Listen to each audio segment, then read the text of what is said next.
One day సిరీస్లో team India ఇప్పటికే శుభారంభం చేసింది. 3 మ్యాచ్ల సిరీస్లో 1-0 ఆధిక్యంలో ఉంది. వన్డే సిరీస్లో ఇప్పుడు అదే ఊపును కొనసాగించాలని పట్టుదలగా ఉంది. పర్యాటక జట్టుపై మరోసారి ఆధిపత్యం చెలాయించాలనుకుంటోంది. సరైన జట్టుతోనే బరిలోకి దిగాలనుకుంటోంది. అదే టైంలో ఛాంపియన్స్ ట్రోఫీకి ముందు మరికొందరికి అవకాశాలిచ్చే ఆలోచనలో టీం మేనేజ్మెంట్ ఉంది. దీంతో రెండో వన్డేలో తుది జట్టు ఎలా ఉంటుందనేది ఆసక్తికరంగా మారింది. తొలి వన్డేలో విరాట్ కోహ్లీ బరిలోకి దిగలేదు.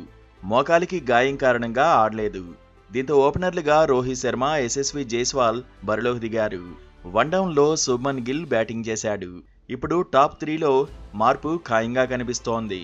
విరాట్ ఫిట్నెస్ సాధించి జట్టులోకొస్తే యశస్వి జైస్వాల్ పై వేటు తప్పదు. కోహ్లీకి మరింత రెస్ట్ ఇవ్వాలనుకుంటే మాత్రం జట్టులో యశస్వి జైస్వాల్ కొనసాగుతాడు. అప్పుడు శుభ్మన్ గిల్ వన్డౌన్లోనే ఆడతాడు. విరాట్ ఎంట్రీ ఇస్తే భారత్ ఇన్నింగ్స్ను రోహిత్ శర్మ, శుభ్మన్ ఓపెన్ చేస్తారు. యశస్వి జైస్వాల్ కోసం శ్రేయస్ అయ్యర్ను పక్కన పెట్టే పరిస్థితి లేదు. ఎందుకంటే అయ్యర్ గత మ్యాచ్లో విశ్వరూపం చూపించాడు. అద్భుతమైన ప్రదర్శనతో ఆకట్టుకున్నాడు. కీలకమైన పరుగులు సాధించాడు. దీంతో కటక్లో శ్రేయస్ అయ్యర్ను తప్పించే పరిస్థితి లేదు.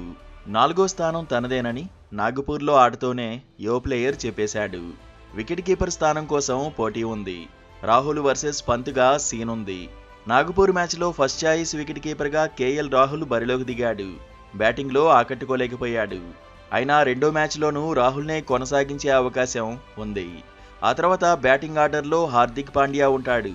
కానీ లెఫ్ట్ హ్యాండర్ అక్షర్ను 6వ స్థానంలో పంపే అవకాశాలు ఎక్కువగా ఉన్నాయి. జట్టులో ఫస్ట్ చాయిస్ స్పిన్ ఆల్రౌండర్గా జడేజా ఎలాగూ కొనసాగుతాడు. పైగా గత మ్యాచ్లో అద్భుతంగా రాణించాడు. అయితే వరుణ్ చక్రవర్తికి రెండో మ్యాచ్లో ఛాన్స్ దొరకచ్చని ఎక్స్పర్ట్స్ చెబుతున్నారు. వరుణ్ చక్రవర్తిని జట్టులోకి తీసుకుంటే కుల్దీప్ యాదవ్ దారి చేస్తాడంటున్నారు. తొలి మ్యాచ్లో రాణించిన హర్షిత్ రాణాను కొనసాగించే అవకాశాలు ఉన్నాయి. మహమ్మద్ షమీకి రెస్ట్ ఇస్తారా లేదంటే రెండో మ్యాచ్లోనూ ఆడిస్తారా అనేది ఆసక్తికరంగా మారింది.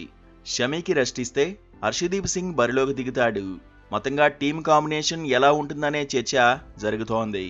అయితే ఛాంపియన్స్ ట్రోఫీకి ముందు తుది జట్టుపై క్లారిటీ వచ్చేందుకు కటక్ మ్యాచ్ను టీం మేనేజ్మెంట్ ఉపయోగించుకునే అవకాశాలు ఉన్నాయి.